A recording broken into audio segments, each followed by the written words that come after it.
Why don't we get started again? Welcome back. For people who weren't here yesterday, I do have a USB going around with the model as it stands so far, basically up to the point where we stopped yesterday. So make sure you get that. That's where we're going to be picking up today. Any questions on what we did yesterday? Just as a quick review, what we did yesterday, because I know a couple people weren't able to make it yesterday but are here today. Basically what we're doing is we're building an LBO model, assuming that company A, that company that we built a financial model for last week, is being acquired as part of a leveraged buyout. We are putting ourselves in the shoes of the private equity firm as though we're trying to decide whether to undertake this transaction. So we're building a model to help us figure out ultimately what is the rate of return associated with this deal, and does it meet our hurdle, our required rate of return? Does it make sense for us to move forward? Okay, so what we started out by doing yesterday on our sources and uses tab in the model, we put together some transaction assumptions. Basically, what is the valuation going in that we would be buying the company at? And again, as I explained yesterday, we're taking a bit of a simplistic approach here in that we're just assuming a 6 times EBITDA multiple for our purchase multiple. In reality, we probably would have done a full-blown valuation in order to figure out that $360 million is in fact the right enterprise value to be valuing this company at for the purchase. Once we had that, we completed what we call a sources and uses of cash schedule, basically figuring out what are all of our cash needs in connection with the transaction. We have to buy out the equity, we've got to refinance the old debt, we've got to pay some fees. And then on the other side, on the sources side, how are we going to fund that? How are we going to finance those cash uses? We're going to do so between a combination of debt as well as some of our own equity. And as it turns out, we're levering this deal 4.5 times on trailing 12 months EBITDA. That is, our debt represents a multiple of EBITDA of 4.5x. And as a percentage of the total capitalization in the deal, we're financing at 72% debt, roughly 28% equity. We also specify all of our interest rates for each piece of our debt. Revolver, term loans, senior bonds all pay interest in cash interest at the rates that are stated here.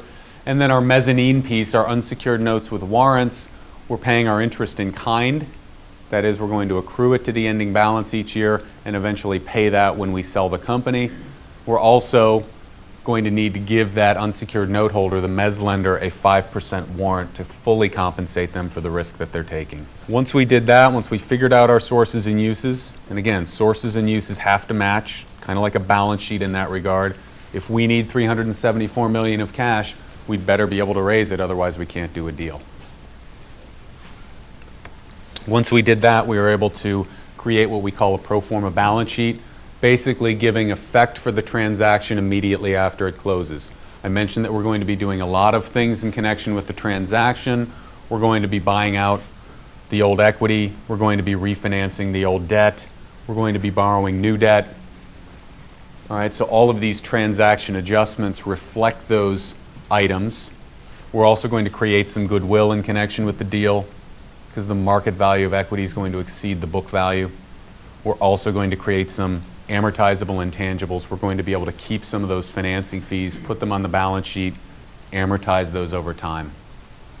And once we take into account all of these transaction adjustments, we get a sense for what the company's balance sheet will look like immediately after the transaction is closed. Again, this is what we refer to as a pro forma balance sheet, which then gets dropped into our model.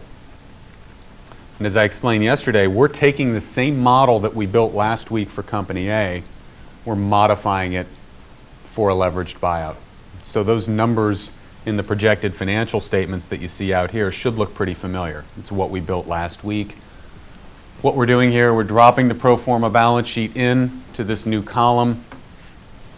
And all of our balance sheet changes going forward from a cash flow perspective will be keyed off of this pro forma balance sheet.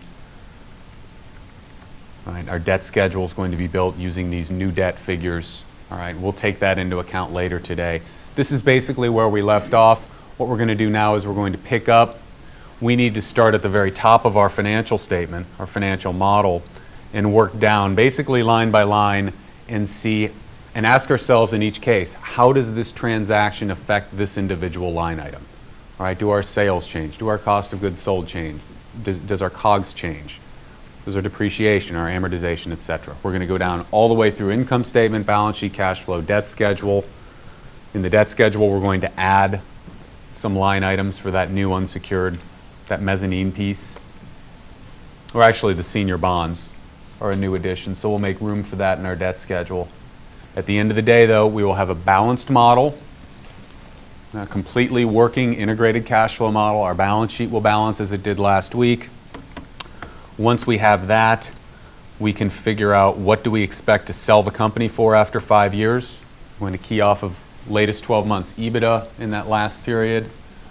Figure out how much equity is going to be left over to be split between us, the PE firm, and that mezz lender who gets the 5% warrant. Once we know our cash flows, we'll calculate returns. IRR to us, IRR to the mezz lender. That will help us determine, do we want to do the deal? All right, so that's kind of a 2-minute overview of what we've done, what we're doing. At the end of class today, we'll also use this. I'll show you how to use this analysis as a fourth valuation methodology. All right, so let's go back to our model tab. And like I said before, we're going to walk straight down, ask ourselves, how does each individual line item get affected? All right. As we talked about yesterday, we're not going to be changing any of our operating assumptions. Okay, we're going to assume, for example, that a revenue growth rate of 5%, cost of goods sold as a percentage of revenue 40%. All of those operating assumptions we had last week, we're basically going to assume that we buy off on them.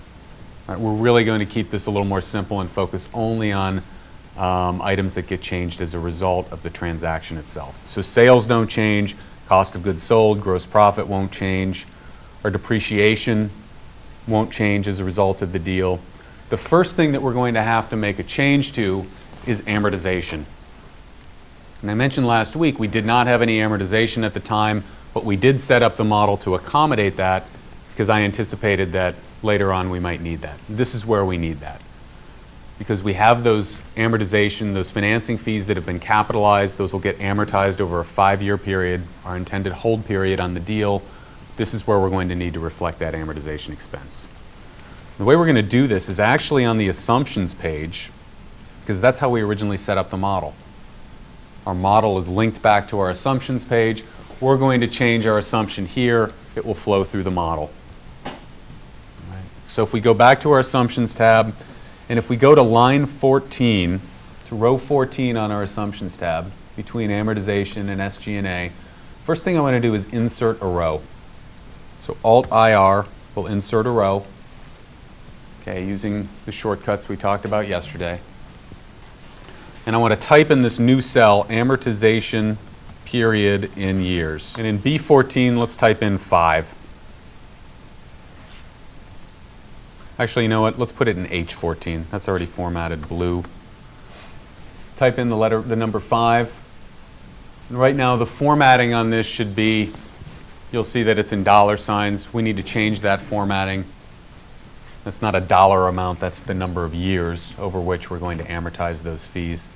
If you go up, you can go to your comma icon, or you can hit Control-1 and get the pop-up window. I think in this case it's a little quicker to hit the comma icon. Right. Just so the dollar sign goes away. And now that we have that, what I want to calculate is the amortization expense for each period. Again, on our pro forma balance sheet, we have $8 million in fees, financing fees that got capitalized. They'll be amortized over 5 years.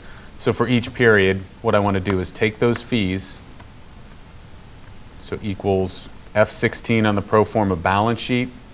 I want to lock on that, because I'm going to copy that across, divided by that cell we just populated, H14. Also lock on that. And you should get 1.6. So again, that formula equals F16 on the pro forma balance sheet, lock on it, so hit F4 to lock, divided by H14 on this assumptions tab. You'll also lock on that because we're going to copy that across. You should get 1.6. Change the font color to black. This is no longer a hard code. This is output. and then you can fill that to the right. Control R to fill right. Same command we used last week. And this is what your model should look like right now. You should have 1.6 million of amortization expense in each year. It should be formatted black because it's output. Okay, now the way we set this up is our model linked back to these numbers. So now when we go to our model tab, control page down will take us to our model tab. You should see in your amortization line item 1.6 million every year. So that additional expense is rolling in, getting taken out in the calculation of EBIT, but then getting added back for EBITDA. Where else would that get added back as well? Cash flow statement, right. One of the first things in our we start off with net income, we add back depreciation and amortization, so that's getting added back down in our cash flow statement too. All right, well, let's move on to the balance sheet. And just like with the income statement, we're going to work straight down from the top. All right, cash, line item for cash actually does not change. Again, this comes right from the end of our cash flow statement. The link is already correct. Once we get the cash flow statement done, that will update automatically. So we don't need to make any changes there. We also don't need to make any changes to our working capital accounts. At this point, remember, we didn't change any of our operating assumptions. So these are fine. We can leave these alone. All right, but the first place I do want to make a change is actually in the gross PP&E line item. And to understand why we need to make a change, we actually just need to look closely at this formula. So I'll hit F2 to show this formula. And we see that here's the problem. This number, the first year gross PP&E, is keying off of our historical balance sheet. And I mentioned yesterday that once the transaction is done, the historical balance sheet is pretty much worthless for us. All right, so any references to anything in the historical balance sheet need to be updated so that we're keying off the pro forma balance sheet.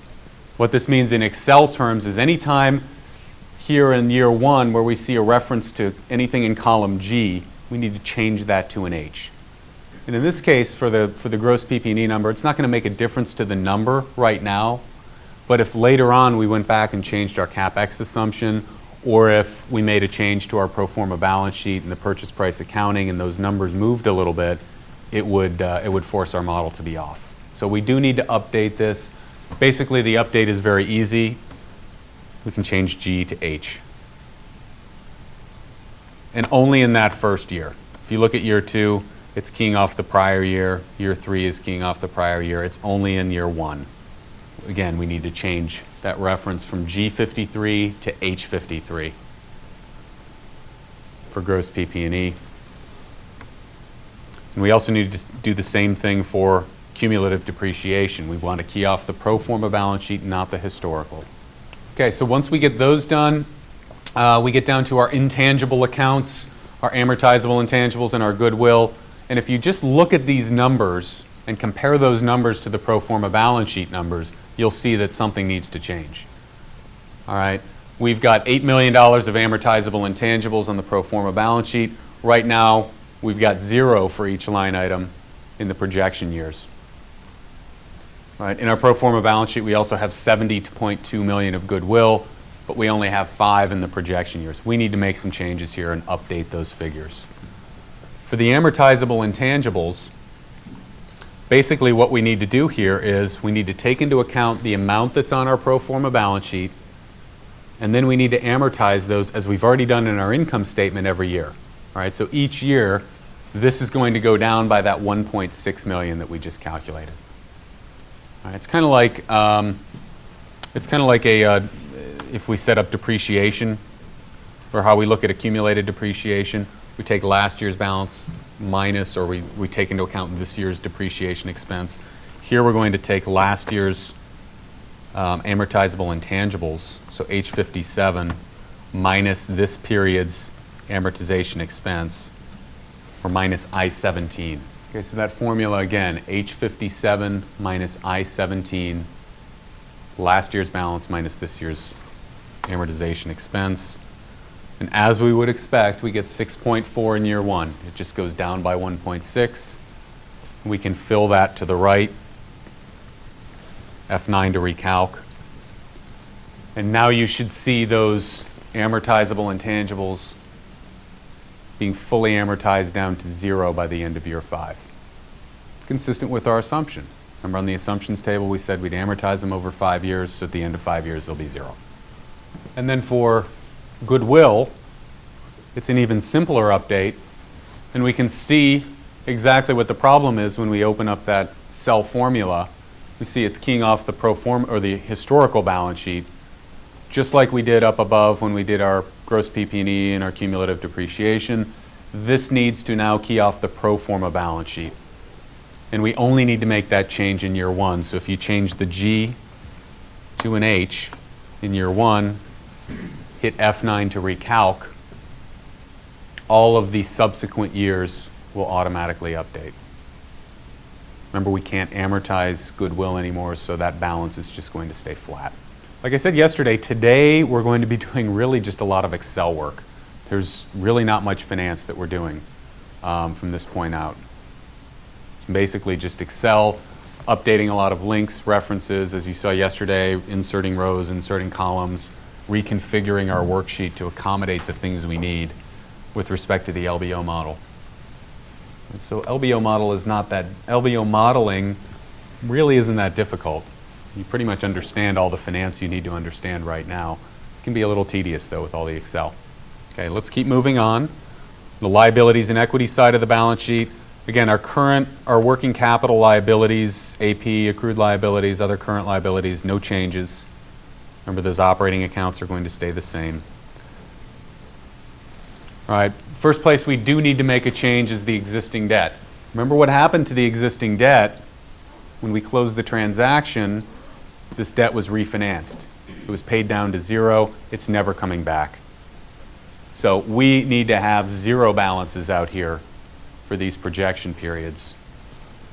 Easy way to do that is, say for the revolving credit facility, just set year 1 equal to the pro forma balance sheet amount. So in year 1, say equals H68. We can fill that to the right, and we can also fill that down. At the end of the day, our goal is to have all of these be zeroed out. It got paid off.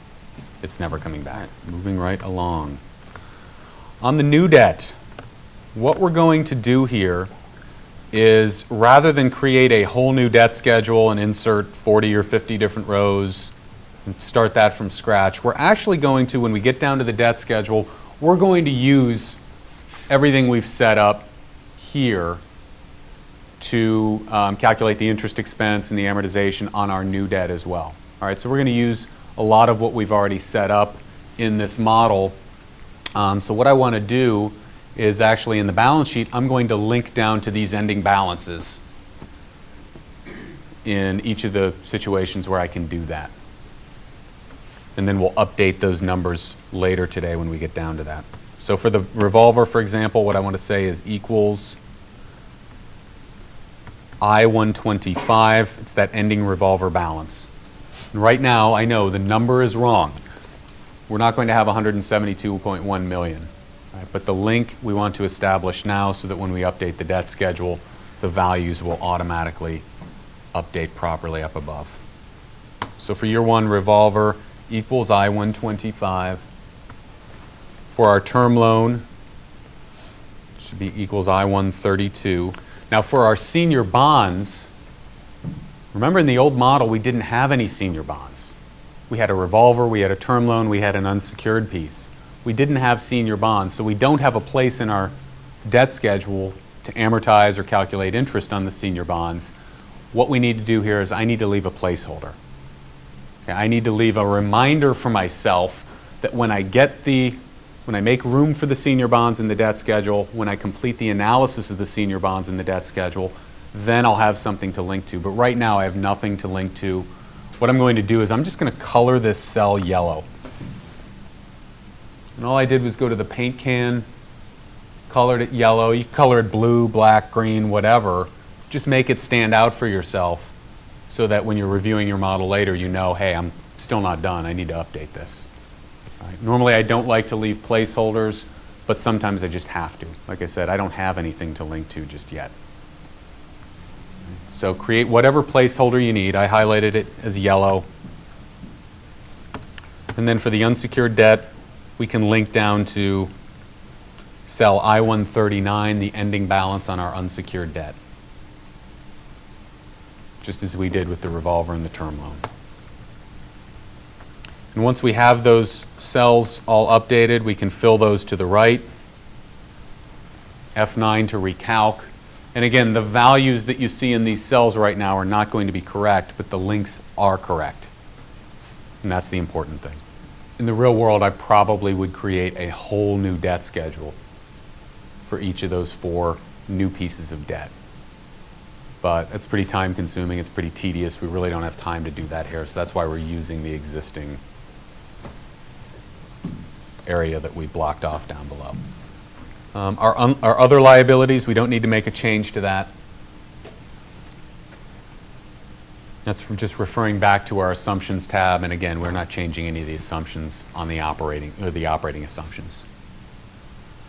Okay, but I do need to make 2 more changes in my model. My last 2 line items, my shareholders' equity, retained earnings, and common stock. If we open up the formula for retained earnings, we can see quite obviously why we need to change that. It's keying off of the old historical balance sheet figure. And again, when we bought the company, all those old retained earnings got wiped away. We bought out all the equity, those got wiped away. We started out anew. What we need to do is change that reference to G82 to H82. We need retained earnings to basically reset, key off of what was listed in the pro forma balance sheet, that deficit retained earnings of $6 million. All right, so if you update that in year 1, hit F9 to recalc, all of the other subsequent years will automatically update. You just need to make that change in year 1. And then for our common stock, if we look at this formula, it's referring back to the assumptions tab. We can update this in one of 2 ways.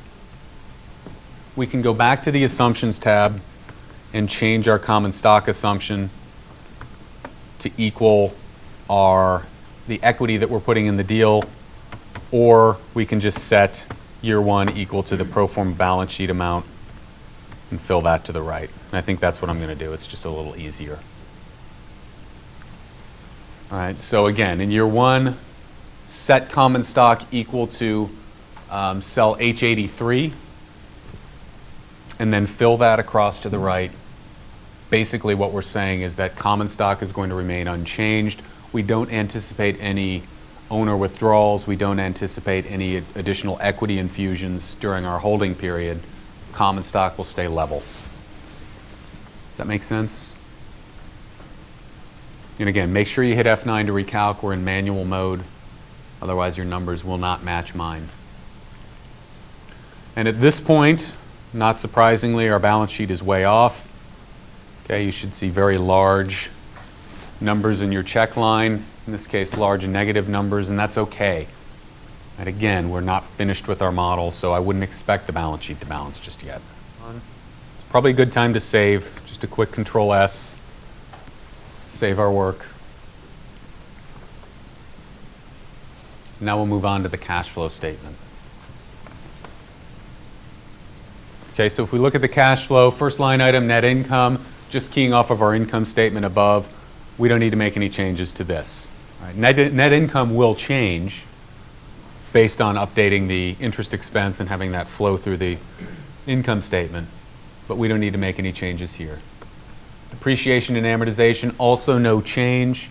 We made our change to amortization above. We can see that that's getting picked up down below, in that this includes both I-16 depreciation and I-17 amortization.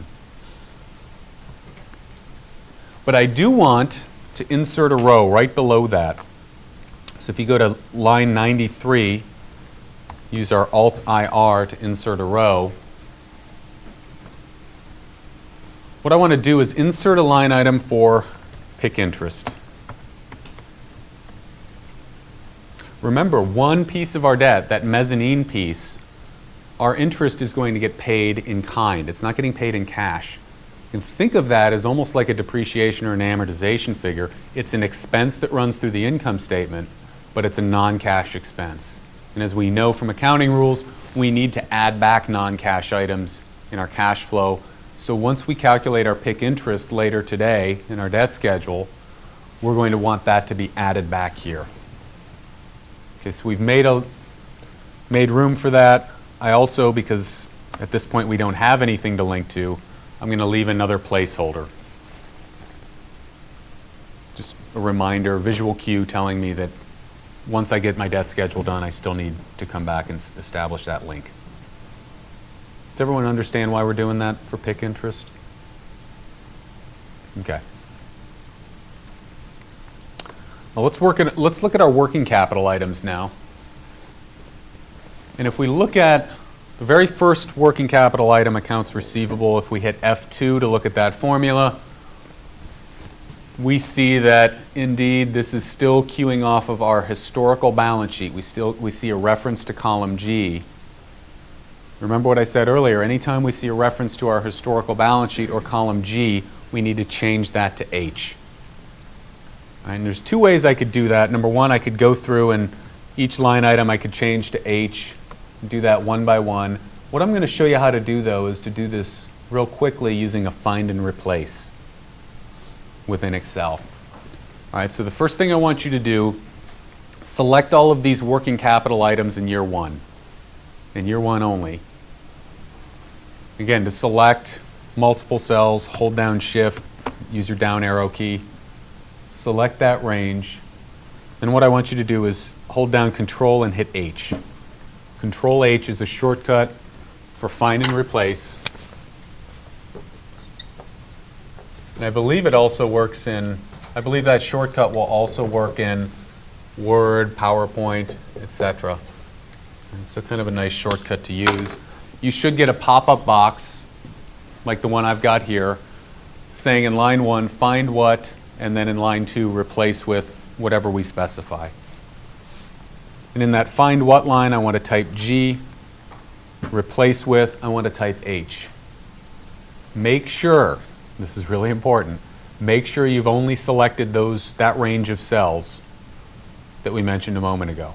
Okay? If you do a global find and replace, every G in your model is going to be changed to an H.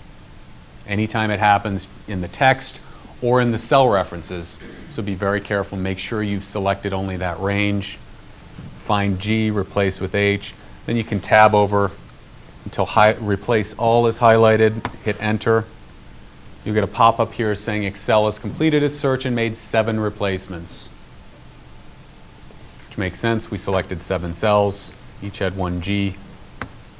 So it got replaced.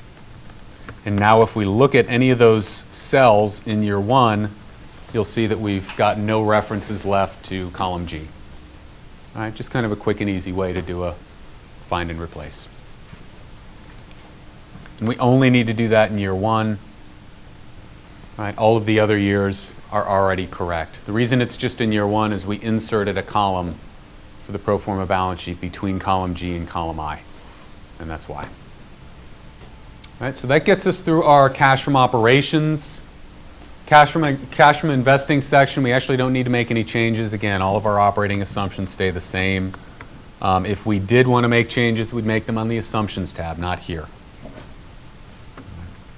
And then lastly, our cash flow from financing section. If we look at that change in revolver formula, first of all, there are 2 problems here actually. Right, number 1, when you hit F2, you'll see that that formula includes a G. So there's some reference to the historical balance sheet, so we know that's wrong. But secondly, if we look at the row number, row 68, if we scroll up, row 68 is our old revolver. Remember, that old revolver goes away, it gets paid off. So what I want to do, rather than editing that formula, I'm just going to overwrite it.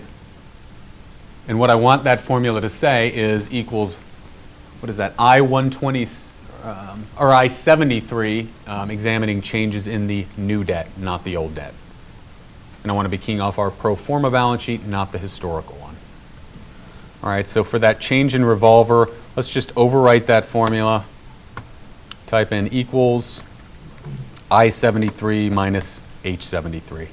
So that formula should be equals I-73 minus H-73.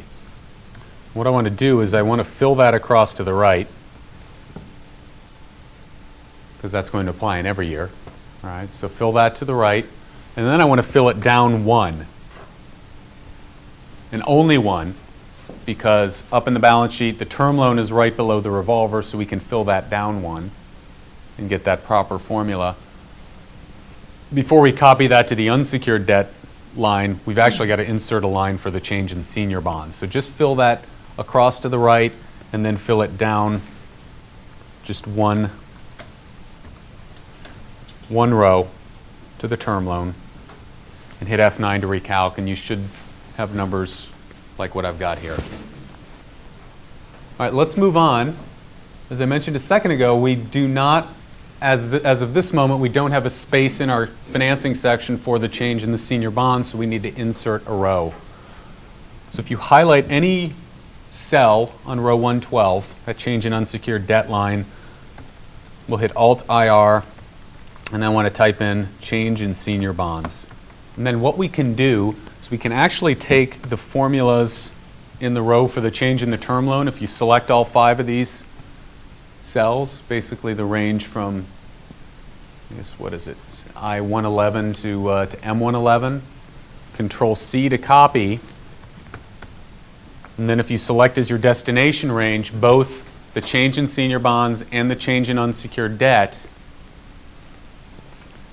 we'll use an Alt-ESF, paste special formulas, because we want to preserve that underline in the change in unsecured debt line.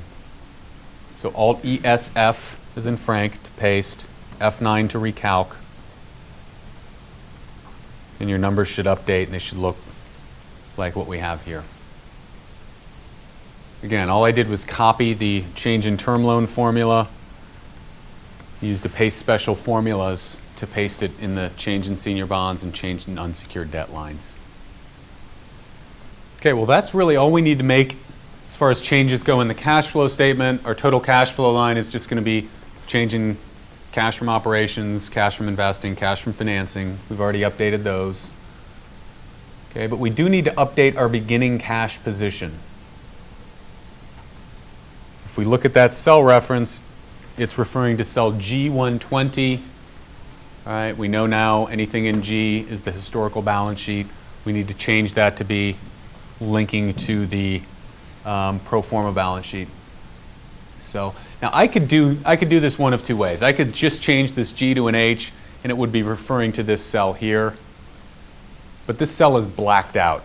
Right? I know it's blank. There's no number in there, but if for some reason a number gets mistakenly entered in there, this is blacked out, we'd never see it. So what I'd rather do in this year 1, just to be safe, is say equals, and then scroll up to my pro forma balance sheet and link to cell H47. It's just safer that way in year 1. Hit enter. And then years 2, 3, 4, and 5 we can leave alone. They're referring to the prior year's ending cash right there in row 120, which is fine there because we can see it. My only concern here was this is blacked out, and I don't really know what's going on in that cell unless I put my cursor there and highlight it. All right, everybody have that? And now our cash flow is done. Again, the numbers will continue to update, but all the links and the formulas in there are correct. But I do need to make a change in my cash flow before revolver line item. All right, anybody tell me why? It's kind of a review what this represents, but can anybody tell me why I need to make a change in this cell? No, because we're, for our debt, changes in debt, we're referring to it right here. And we've already changed, so we're referring to the new debt and the old. We've already done that. But what does this cash flow before revolver cell, what is it missing right now?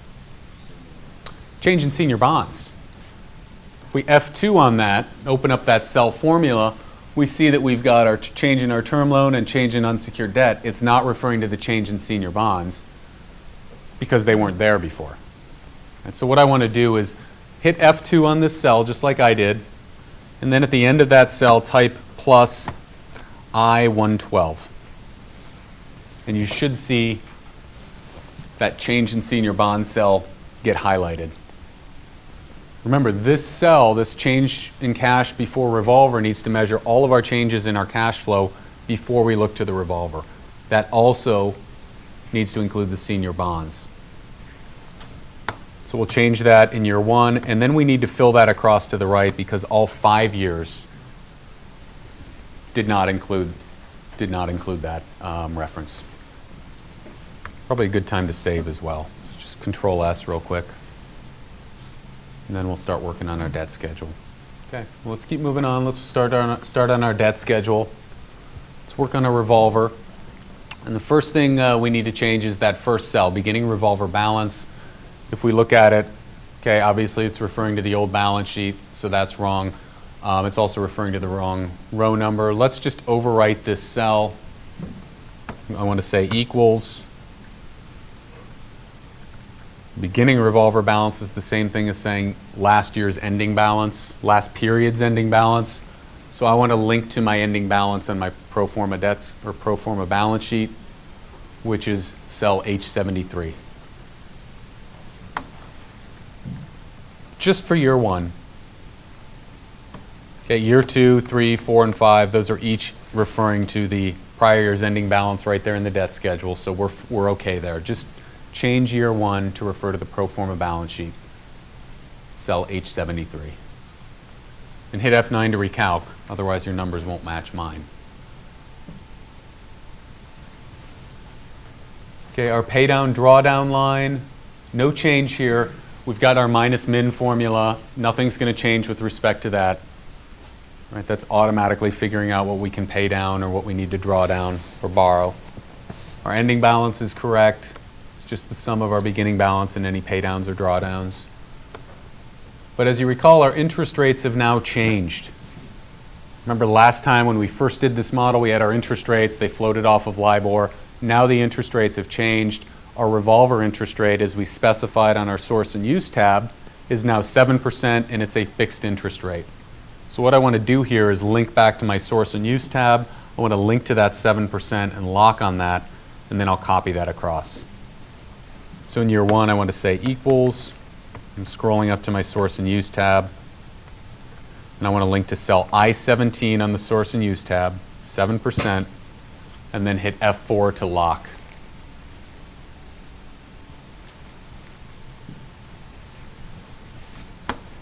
Hit enter, and then fill that across to the right, F9 to recalc. And in year 1, right now you should have 4.2 million of interest, 8.3 in year 2, 8.2, 8.0, 7.6 in year 5. Again, make sure you lock. If you don't lock, your interest rate will be wrong in those last 4 years. Anyone still need a minute? Okay, let's go to the term loan. All right, same thing here. The term loan, if we look at our beginning balance, it's referring to that old balance sheet. Just like I did with my revolver, I want to link this to my pro forma balance sheet. I want to say equals, and it's going to be H74 at 120 million. And I'm only doing that in year 1. Again, year 2, 3, 4, and 5 are just linked to the prior year's ending balance right there, so we just need to update year 1. In the case of the term loan, however, I do need to change my amortization. And we didn't talk about that yesterday. We didn't do anything about that yesterday, but if we look at our instructions page, under the sources section on page 1, we talk about the term loan. The last line in that section says amortize $20 million for 4 years and then pay off the balance at the end of year 5. All right, so we are going to fully amortize the term loan down to 0.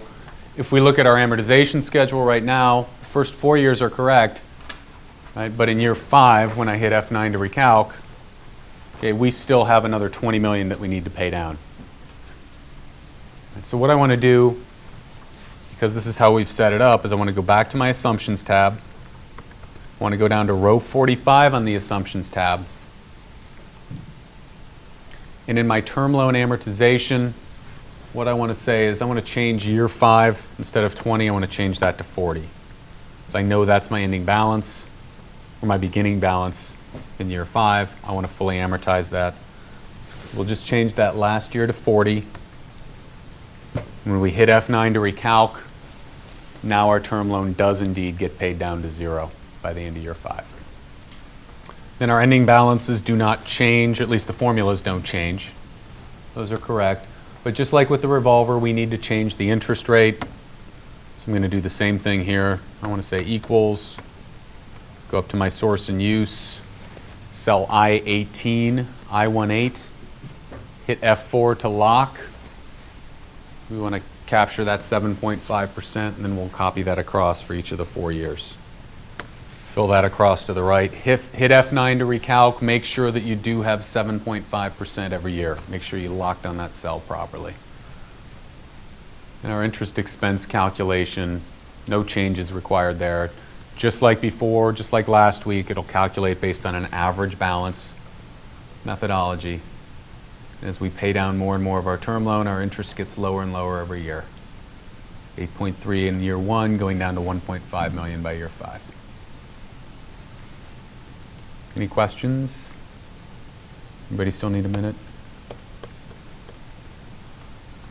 Okay, well, the next line item in our debt schedule so far is this unsecured debt. All right, we need to, before we can do our unsecured debt, we actually need to insert some rows so we can accommodate our senior bonds. So I want to insert actually 7 rows. So if you highlight cell, if you put your cursor on cell A138, hold down Shift, down arrow 6 times, Alt-IR, insert 7 rows at a time. Now rather than typing everything out, what I'm actually going to do is I'm going to copy the text from up above for my term loan. I'm going to copy all these items, I'm going to paste them down here, and then I'll do a find and replace and just replace the term loan with senior bonds. Saves me some time, saves me from probably making several mistakes in the typing. So Control C to copy, Control V to paste. And then before I do a find and replace, make sure we only select Brian, these 7 cells here, where we just pasted. Control H. And what I want to do is find what? I'm going to find the term or the phrase term loan. I want to replace that with senior bonds. And replace all. And your debt schedule, the text in that section should now be updated. We've got a section for senior bonds. Next thing I want to do before I start putting numbers in here or putting formulas in is I actually want to copy the formatting from my term loan section as well. All right, this will just save me time later on from having to go in and reformat every single line item here. So I want to select those 5 projected years for my term loan, Control C to copy. I want to move my cursor down to I-139, which is the first line of our senior bonds debt schedule. And I want to type Alt-EST, paste special formats. I'm pasting, but all I'm pasting are the formats. As we talked about yesterday, it's the same thing if you're used to using that paintbrush icon. All right, this is the keyboard shortcut to doing that. Just paste special formats. Okay.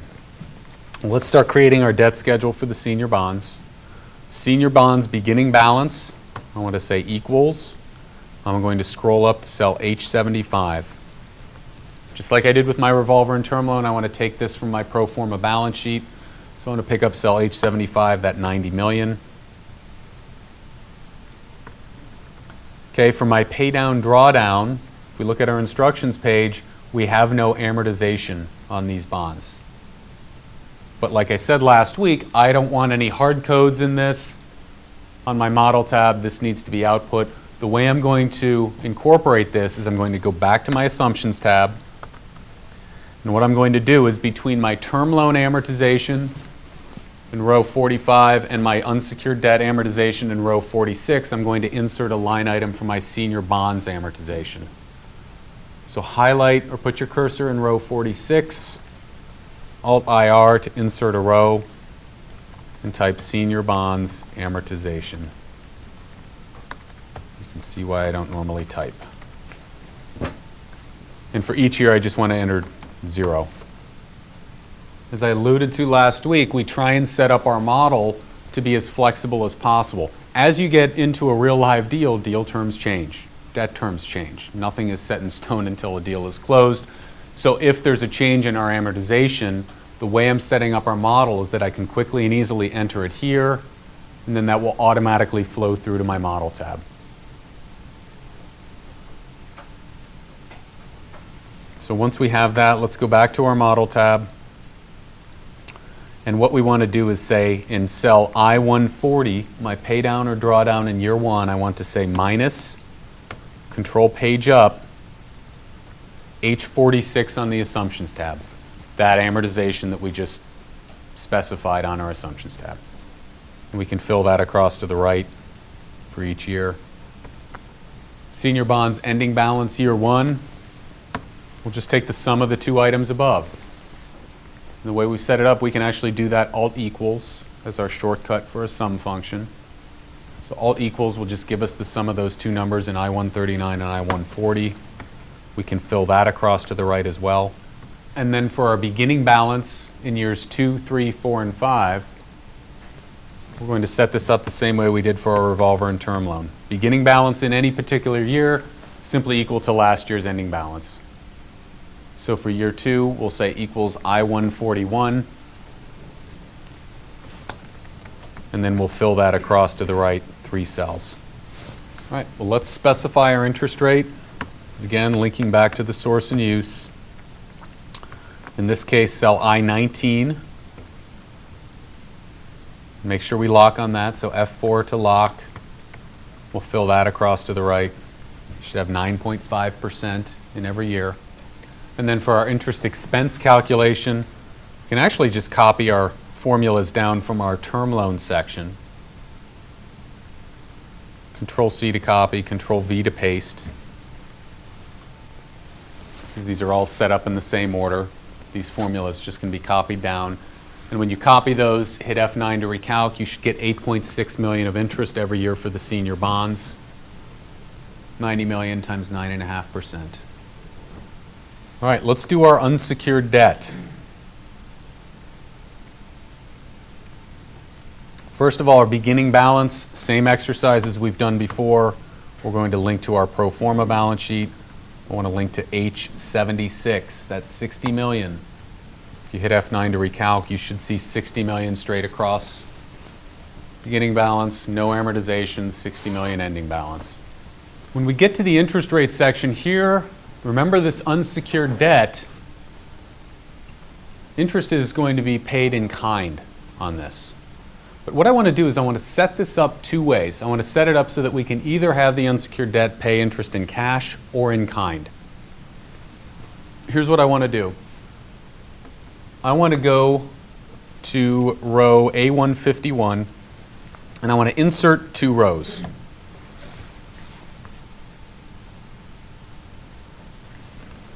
And I want to copy the text in cells A149 and A150, the interest rate expense and interest rate, or interest rate and interest expense, those 2 line items, Control C to copy, and I want to paste those into the 2 new rows that we just entered, or that we inserted.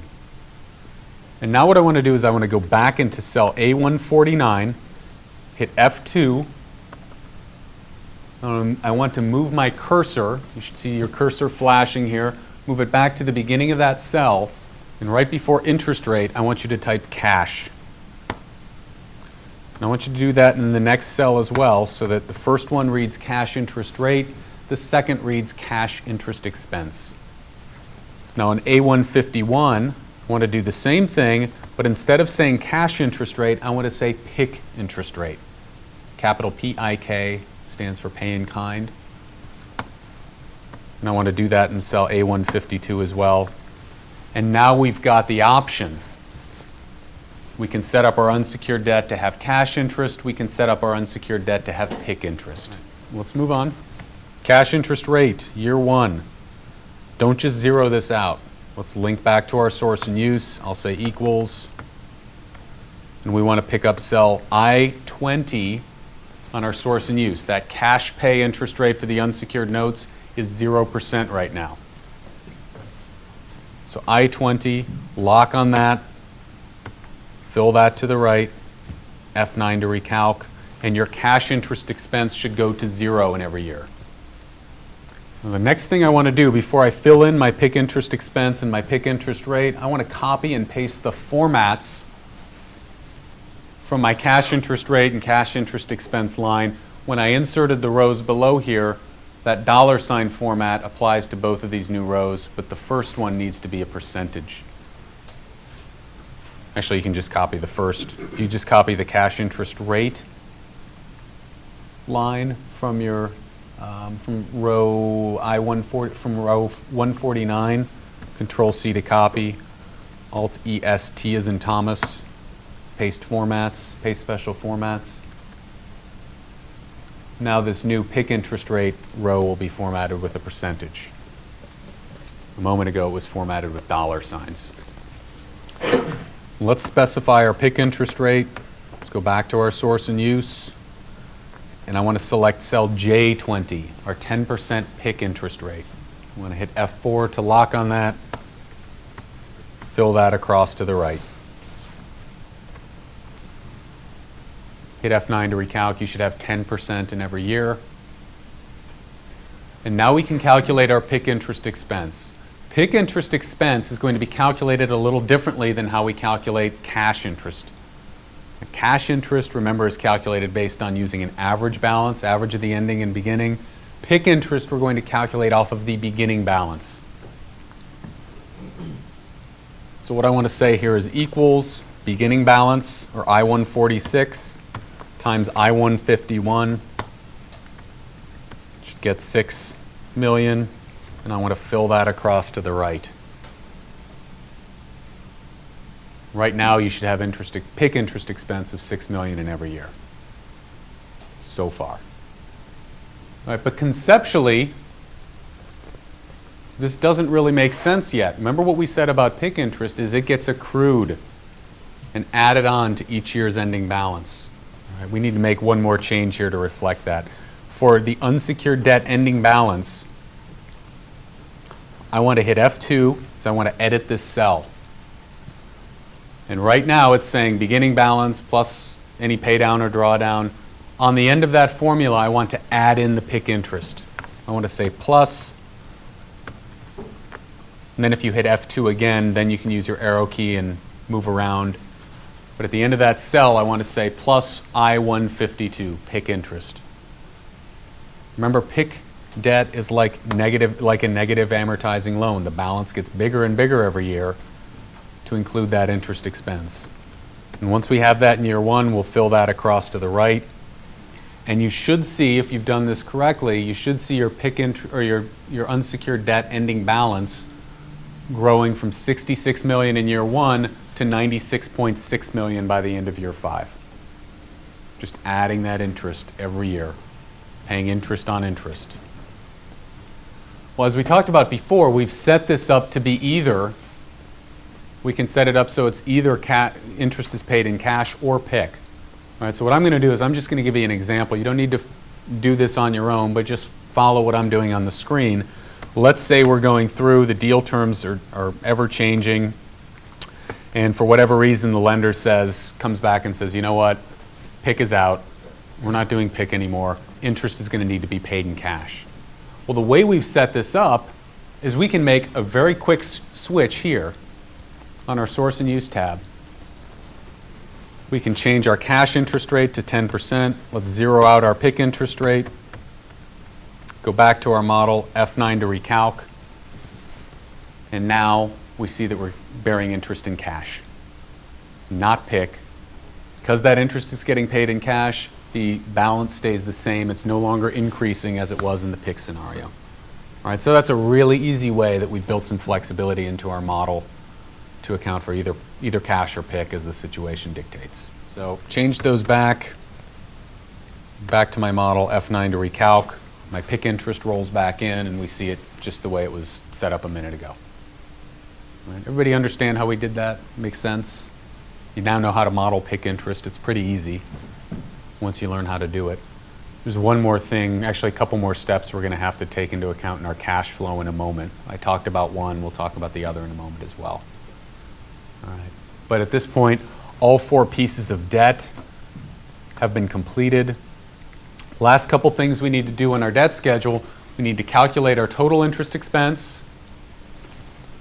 We're going to add a line item to distinguish between total interest and cash interest. And then we need to recalculate our interest earned on, or change the formula for our interest earned on cash item. All right, first things first, we'll look at total interest expense. If I look at this formula, right now this formula is taking into account only 3 items. All right, it's taking into account interest on the revolver, interest on the term loan, and cash interest on the unsecured debt. All right, which was right before, but now we have 4 pieces of debt, and now one of those pieces of debt also has PIK interest. So we need to pick up in this formula, we need to pick up our interest expense from our senior bonds right here. We also need to pick up our PIK interest because total interest expense needs to include both cash and PIK. So on the end of this formula, what I want to do is I want to type plus, and then if you hit F2 again, you can now scroll with your cursor or move your cursor around, plus I-143, which is my interest expense relative to my senior bonds, plus I-152, my PIK interest on my unsecured notes. So once you've done this correctly, the formula should read as follows. It should be equals I-129 plus I-136 plus I-150 plus I-143 plus I-152. We'll hit enter. We'll fill that across to the right. We'll hit F9 to recalc. And your numbers should look like this. You should have 25.9 million year 1, 28 million, 27 million, 25.9 million in year 4, 24.5 million in year 5. Total interest expense. Well, as I mentioned earlier, one of the first things I mentioned in class today is we had very few changes in our income statement. Interest expense would change automatically once we updated the debt schedule. So if we scroll back to our income statement, we'll see that our total interest expense line has updated up here. We've now got more interest expense than we had in our original model, which makes sense. We've got a lot more debt. And that flows through, it reduces our pre-tax income, reduces our net income, which is flowing all the way through our model. All right, so we have total interest expense, but as I mentioned a moment ago, what I want to do here is I'm going to differentiate between my total interest expense and my cash interest expense. The reason I'm going to do this is from a lender's perspective, lenders may set covenants on either total interest expense or maybe just that cash portion. So it's important to distinguish between the two. What I want to do is first insert a row. So I want to go to A155, Alt-IR, and I'm going to type cash interest expense. And here I want to say equals I-129 plus I-136 plus I-143 plus I-150. Everything except the PIK interest.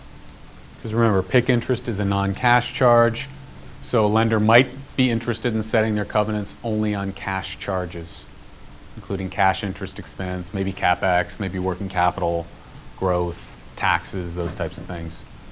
And then the last item, interest earned on cash. Actually, it looks like this one is correct. I am checking, all I did was check this formula to make sure there was no references to column G. And as it turns out, we had set it up correctly to begin with. All right, so at this point, we're done with our debt schedule. But we still have a little work left in our model. We still have a couple placeholders that we need to fill in. All right, so we need to scroll back up. I'm going to go back up to my balance sheet to the new debt line item.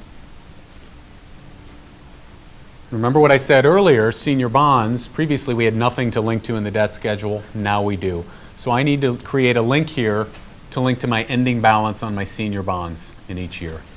So in year one, I'm going to say equals, scroll down to my debt schedule, I-141 senior bonds ending balance, 90 million. I'm also going to get rid of the coloring in that cell.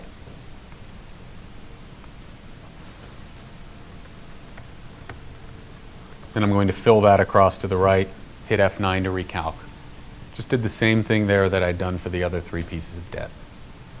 Next placeholder is my PIK interest in my cash flow. Remember, we need to add back PIK interest because it's non-cash. So what I want to say in year one, I want to say equals. I want to scroll down to that PIK interest line that I just put in my unsecured debt portion of my debt schedule.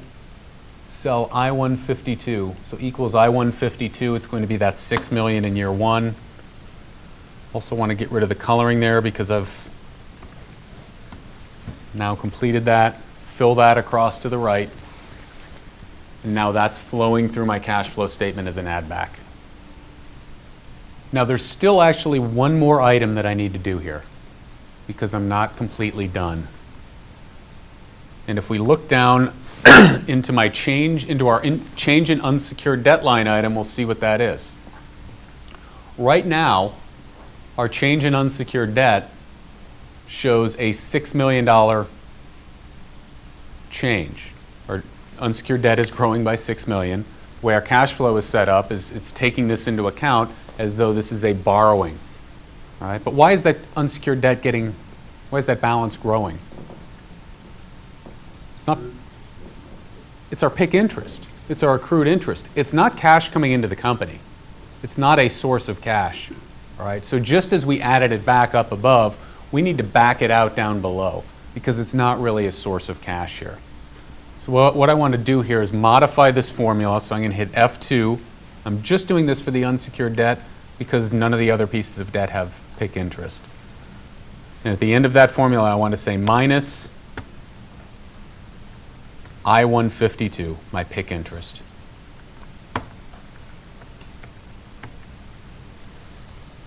F9, or fill that to the right, F9 to recalc. Okay, from a cash flow perspective, there really is no change in our unsecured debt. From a cash flow perspective. And now my balance sheet should balance, and it does. And so when you scroll up to your check figure, all right, it shows that I am in balance, so I'm basically done modifying my financial model at this point. We're not done with the LBO model, but this portion of the exercise is complete.